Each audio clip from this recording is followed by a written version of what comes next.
So as usual, ganon ang strategy ni Sara Duterte. Pag may mga akusasyon, gaano man ka-specific yung mga accusations po, kadetalyado, general dismissal lang po. General, blanket denial ang kanyang ginagawa. Hindi man niya ina-address yung mga specific accusations o allegations na ibinabato sa kanya.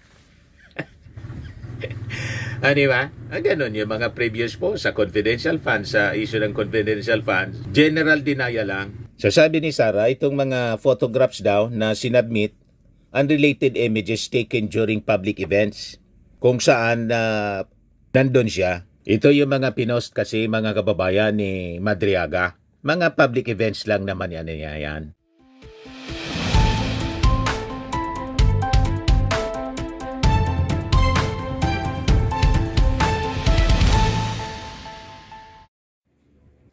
Hello po mga kababayan, si Dante Maravillas. Nag-react na si Sara Duterte sa naging affidavit po ng aligasyon ng kanyang dating alleged bagman na si Ramil Madriaga. Inabot ng almost 3 weeks.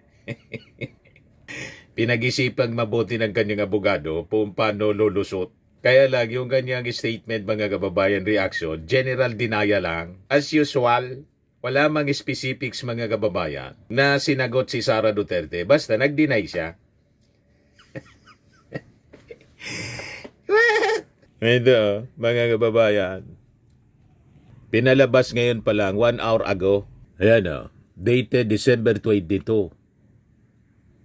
Official statement on the false accusations of a certain Ramil Madriaga from the office of the Vice President. So sabi ni Sara Duterte, I do not have a personal relationship with Ramil Madriaga, nor have I ever given him instructions of any kind. I have never visited him in prison, nor have I spoken to him about anything at any time.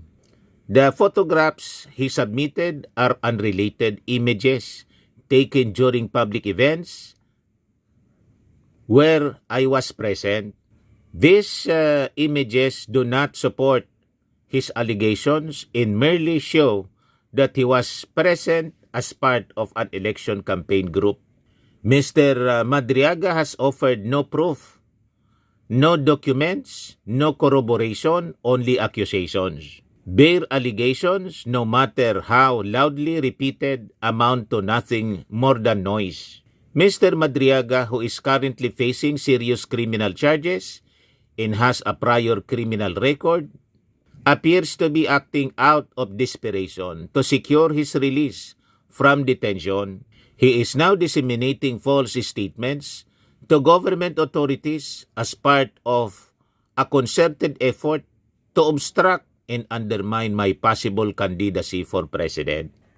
Sara C. Duterte, Vice President of the Philippines, December 22, 2023. Wala man pirma po, pero galing ito sa kanyang publish ng kanyang opisina, Office of the Vice President of the Philippines. So as usual, ganon ang strategy ni Sara Duterte. Pag may mga akusasyon, gaano man ka-specific yung mga accusations po, kadetalyado, general dismissal lang po. General, blanket denial ang kanyang ginagawa. Hindi man niya ina-address yung mga specific accusations o allegations na ibinabato sa kanya. Di ba? Ganon yung mga previous po sa confidential funds, sa issue ng confidential funds. General denial lang. So sabi ni Sara, itong mga photographs daw na sinubmit, unrelated images taken during public events, kung saan nandun siya. Ito yung mga pinost kasi mga kababayan ni Madriaga. Mga public events lang naman yan. Hindi man siya nag-deny na naging parte si Madriaga ng election campaign group. Ayan Pero may picture na pinost si Madriaga na hindi man parte ng public event po. Yung video call.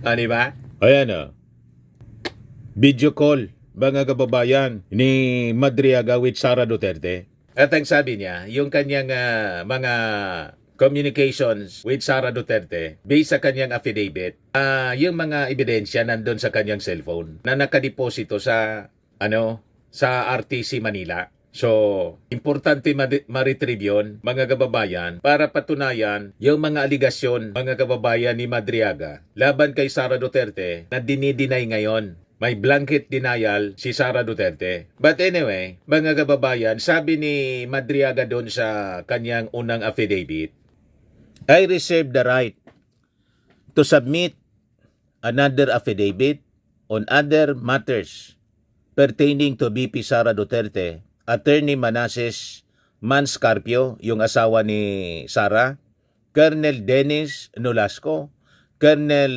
Raymond Dante Lachica, Ombudsman Prosecutor Ryan Ray Kilala, OBP spokesperson Reynold Monsayak, and other persons who were involved in the distribution and delivery of money and other related matters. Kasi diba, inaakusa sa aligasyon mga kababayan na sinumpa ang salaysay affidavit ni Madriaga, inaakusa niya itong si Sara Duterte na tumanggap ng campaign fund mula sa operasyon ng Pogo at saka sa druga. Ayan funding from Pogo operations, the funding for the ISIP Pilipinas National Campaign 2021-2022 along with other parallel groups came from Pogo operations. Pogo operators and drug dealers. I was able to identify several of these individuals during my frequent pickups of cash-filled bags at locations such as The Gate in Pampanga, Bertis North Mall and Seda Hotel in Quezon City, and the Grand Hyatt and BCG. Una yung delivery niya na ang sabi, handed to me portions of the money amounting to around 33 million to 35 million per duffel bag to be delivered to various people. Then yung delivery to Santiago family, 80 million pesos cash inside Vios. Yung pinakamalaki, yung 1 billion pesos cash inside Super Grandia na iniwan mga kababayan. Around the first quarter of February 2020, I was instructed by Master Sergeant Canlas, a PSG officer whom I came to know in Davao, to pick up a Super Grandia at Jollibee Kamuning, Quezon City, and deliver it to a car wash along Daang Hari, Muntinlupa City. From the meeting point, I was told to proceed to Katarungan Village nearby, where I handed the keys to two men who were inside a black Honda Civic. This delivery was later verified through a call from President Duterte himself, who confirmed that the vehicle was received by those two men whose names I can no longer recall. So, napaka-specific mga kababayan yung mga akusasyon sa affidavit ni Madriaga, pero dinismiss lang through a blanket denial ni Sara Duterte sa napakaigsi na statement. Ayan po. But anyway, last week, yung abogado ni Madriaga, Attorney Palad, pumunta po sa Office of the Ombudsman para i-submit yung affidavit po ni Madriaga. Ayan po. Attached here too is the notarized affidavit of Mr. Ramil Madriaga, executed on November 29 and notarized by Attorney Cynthia Viñas Pantonal, containing the relevant narration of facts and circumstances that upon evaluation by your honorable office may call for administrative, criminal, and or other remedial action within the Ombudsman constitutional and statutory mandate. So ang bola mga kababayan nasa kay Ombudsman na Boyeng Rimulya na. Siguro under evaluation pa siyempre ng Office of the Ombudsman. Kasi last week pa man lang po sinubmit yung in-execute na affidavit ni Madriaga. So kahit mag-deny ng mag-deny si Sara Duterte, may power po ang Office of the Ombudsman to act on it. As stated by the lawyer ni Madriaga, we submit this referral in deference to the Ombudsman Authority to investigate and act upon acts or omissions of public officers and employees. And we respectfully request that the affiant and this law firm be duly informed of any action taken as well as any directives for further compliance. So obligado ang Office of the Ombudsman to act officially kasi official yung request through lawyer at sinumpa ang salaysay mga kababayan ang nakasubmit. So may obligasyon yung Ombudsman mga kababayan kahit mag-deny na mag-deny po si Sara. Diba? And base, mga kababayan, sa trabaho ng Office of the Ombudsman, when a document or complaint is submitted to the Ombudsman, it undergoes an evaluation process to check for the merit in jurisdiction, after which it can be dismissed, referred for comment, endorsed to another office, or forwarded for a formal investigation, preliminary or fact-finding to determine if an official faces administrative, civil, or criminal liability.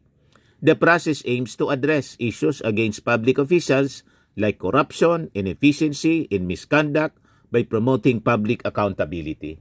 So yan po ang mga prosedimento, mga kababayan. And until today, wala pa man pong pinapalabas na statement ng Office of the Ombudsman after na maipa-receive ni Atty. Palad yung affidavit complaint laban kay Sara Duterte. So ito yung mga steps para lang alam natin mga kababayan. Research and review, the Office of the Ombudsman receives the complaint, often prioritized for high-ranking officials or serious offenses.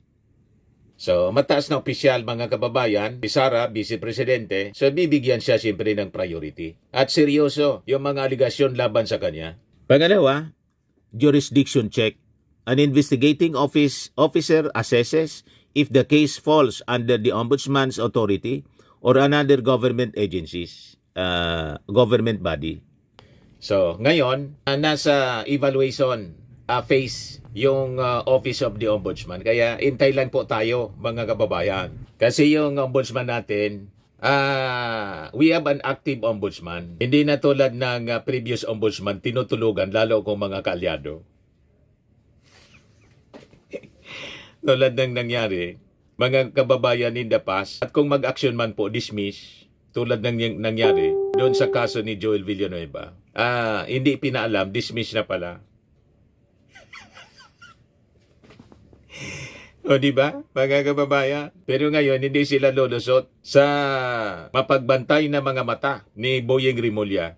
Then, merit assessment. The complaint is evaluated for palpable merit. Kung may merito ang kaso, ang reklamo. Kaya hindi pwede. Ano lang po yon, publicity lang mga kababayan yung statement ni Sara Duterte. Obligado sila once na halimbawa pinatawag ng Office of the Ombudsman. Obligado yung legal team ni Sara na sagutin kasi mga kababayan, formal yung reklamong final. Diba po? Sa Office of the Ombudsman. So, ang possible actions after evaluation mga kababayan, pwedeng i-dismiss kung hindi sufficient yung ebidensya sa reklamo o walang merito. It can be dismissed outright. O referral endorsement, the complaint may be sent to the relevant government agency with jurisdiction or to the respondent for a formal comment. Then, fact-finding investigation, siyempre, the case can be forwarded for a deeper investigation, potentially leading to a preliminary investigation. Then, ang potential outcomes ng investigation, administrative liability, results in reprimand, suspension, or dismissal from service. Si Sara kasi, mga kababayan, siya, Vice Presidente. So, pwede din itong magamit na investigasyon mga kababayan para maidagdag doon sa possible revival. Pwedeng amindahan siguro yung madagdagan yung articles of impeachment na i-refile laban kay Sara Duterte. So depende na yan. It will come after February 6 mga kababayan. May mga nag-aanda na grupo para muling i-impeach si Sara Duterte. Kasi yung unang impeachment, in-archive lang ng mga aliporis ni Sara sa Senado. Di ba? Ngayon, mababawasan na yung mga aliporis ni Sara sa Senado dahil yung iba naharap mga kababayan sa kaso in relation sa flood control, scandal, halimbawa si Chis Escudero, si Joel Villanueva, si Mark Villar. So nakalinya sila mga kababayan. Si Bato naman po nagtatago na at si Bongo malamang madamay doon sa ICC. Di ba? So mababawasan na po yung mga alipores ni Sara sa Senado. So civil liability requires payment for damages. Criminal liability may lead to prosecution. Graft and corruption cases filed with the Sandigan Bayan resulting in fines or imprisonment. Si Sara kasi Vice Presidente, impeachable official, so magagamit ito mga kababayan. Kasi sabi ng mga legal experts, ang impeachable official, pag incumbent pa, hindi pa siya pwede. Immune from suit pa siya, pwede. Pero sabi ng iba, pwede namang simulan yung investigasyon. So that later on, wala na siya sa posisyon, di ipagpatuloy ang kaso laban sa kanya. Ganon lang yon.